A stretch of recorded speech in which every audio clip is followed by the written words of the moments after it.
Jesus in wine country. Given the fact that the first miracle Jesus performed was the turning of water into wine at the wedding of Cana, we were put into a paradoxical situation. Was Jesus advocating the drinking of wine? Now that would get him kicked out of many churches today.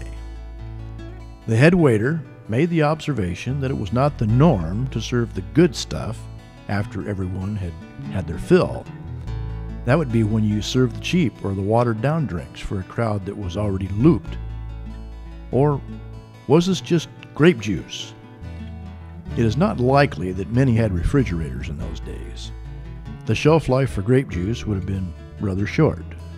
And now the Bible is loaded with illustrations about wine, both pro and con, yet many only see the verses that support their prejudicial convictions.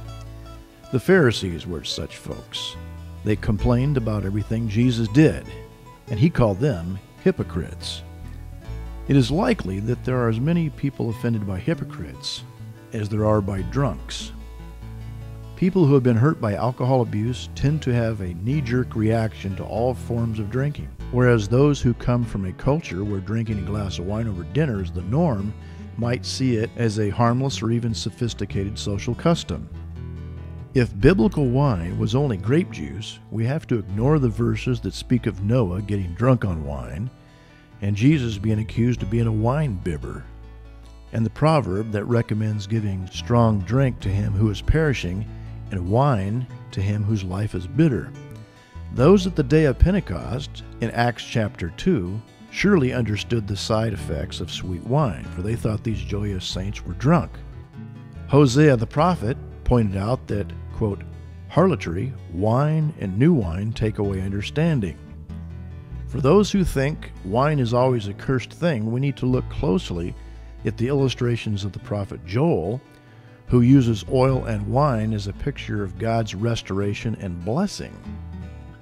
Isaiah portrays God preparing a lavish, heavenly banquet for his chosen, complete with aged wine. In Psalm 104, God has given praise for all of his creation, including wine which makes man's heart glad, in verse 15. A most curious verse is found in Numbers chapter 28, verse 7. Wine is given as an offering, and Deuteronomy 14:26, where wine or strong drink is part of his celebration to the Lord. Wow, what do we do with that? At least two places suggest wine carries some sort of medicinal properties. In the story about the Good Samaritan, the abused fellow is taken care of by a Samaritan who pours both oil and wine on his wounds. Then Paul advises Timothy in a letter to drink a little wine for the stomach's sake and for his frequent ailments. Modern medicine seems to agree that certain wines have agents that are beneficial for certain things. On the other hand, it's clear that the abuse of alcohol destroys the liver and adds to the chance of developing diabetes. Amidst all these verses, of course, are numerous prohibitions, however. The Old Testament saints, on occasion, made dedications to serve God in such a way as to avoid not only wine, but vinegar, grape juice, grapes, and even dried grapes. Proverbs chapter 23, verses 20 and 21 puts drunkards and gluttons in the same category. Quote, do not be with heavy drinkers of wine or with gluttonous eaters of meat, for the heavy drinkers and the glutton will come to poverty. Well, when was the last time you heard a fiery sermon about gluttons?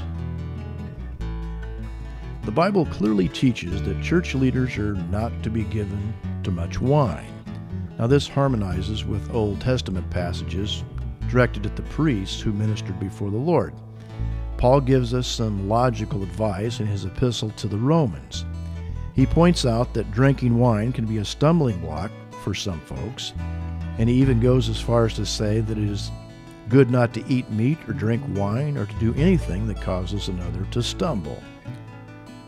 One must be aware, however, that there are going to be those people who are always looking for a reason to bring you under some form of legalistic bondage. That is where one must be discerning, that is, whether to drink or not to drink. If someone has a problem with alcohol, it's surely not wise to serve him wine or to tempt him in such a way. That is simply bad manners and not showing love towards the person in his weakness. The long and the short of it is this: you can't win them all. Jesus said that John the Baptist was the greatest of the prophets, and he came drinking no wine and was accused of having a demon. Then Jesus came eating and drinking, and they had all kinds of accusations against him, which eventually ended by him being crucified. So if neither John nor Jesus could please them, it's not likely we'll be able to either. Apostle Paul wrote to the Ephesians, "Do not get drunk with wine, for that is dissipation, but be filled with the Spirit."